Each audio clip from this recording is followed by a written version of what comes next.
May isang tagpo sa langit, isang pare at isang taxi driver ang nakarating sa gate ng paraiso.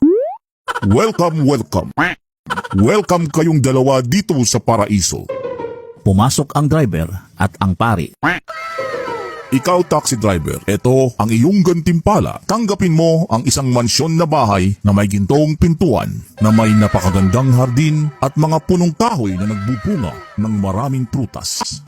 Wow, San Pedro! Sobrang ganda naman ng biyayang natanggap ko. Naku, maraming salamat po.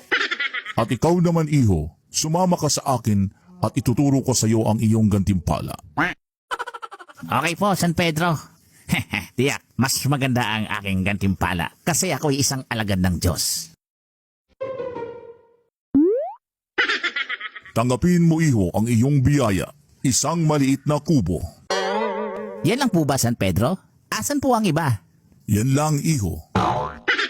Paumanhid po, San Pedro. Bakit ganito?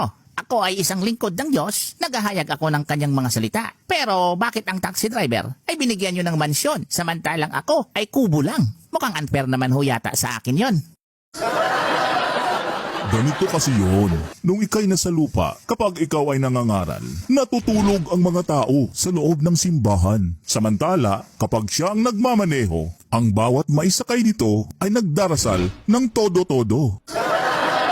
Kaya, mas marami ang nakuha niyang puntos sa langit. Ikaw, munti ka ng mag-zero.